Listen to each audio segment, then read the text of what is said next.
வணக்கம் உறவுகளே! எல்லாரும் எப்படி இருக்கிறீங்க? நல்லா இருக்கிறீங்களா? நான் உங்கள் பானு.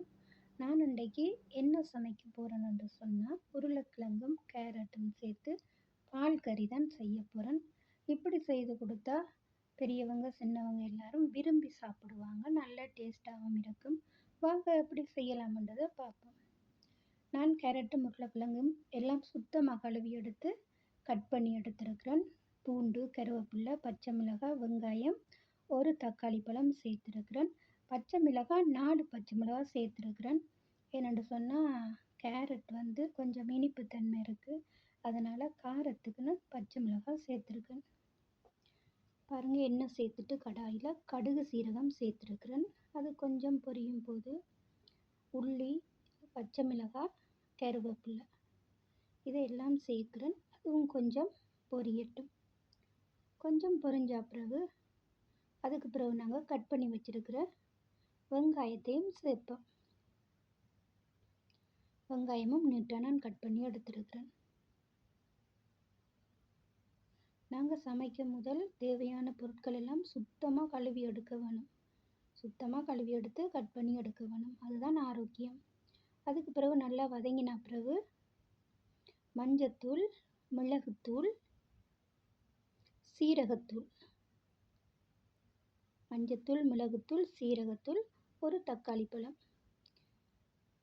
கொஞ்சம் நல்லா இருக்கும்.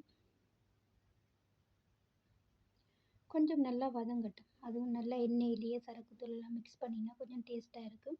அதுக்கு பிறகு நாங்கள் வெட்டி எடுத்துருக்கிற இந்த கேரட்டையும் அதனோட சேர்ப்போம். சேர்த்து கொஞ்சம் நாங்கள் மூடி வைப்போம்.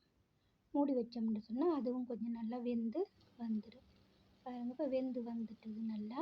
அதுக்கு பிறகு நான் தேங்காய் பால் சேர்க்குறேன். தலைப்பால் மட்டும்தான்.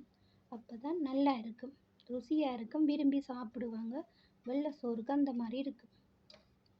பாருங்கள், இதை இப்போ 2 நிமிஷம் நாங்கள் கொதிக்க வைப்போம். நல்லா இருக்கும் உறவுகளே. சின்ன பிள்ளைகளெல்லாம் விரும்பி சாப்பிடுவாங்க. இப்படி செய்து கொடுத்தோம்னு சொன்னால் தேங்காய் பால் நல்லா கட்டியாக விட வேணும். தண்ணியாகலாம் ஊற்றினா டேஸ்ட் இருக்காது. பாருங்கள், இப்போ நல்லா கொதிக்குது. உங்களுக்கு இந்த கேரட் கறி பிடிச்சிருந்தா லைக் பண்ணுங்கள், கமெண்ட் பண்ணுங்கள், சப்ஸ்கிரைப் பண்ணி சப்போர்ட் பண்ணுங்க உறவுகளே. நல்லா கறி கொதித்து கட்டியாக வந்துட்டுது. இப்போ நாங்கள் அதை ஒரு டிஷ்ஷுக்கு மாற்றுவோம்.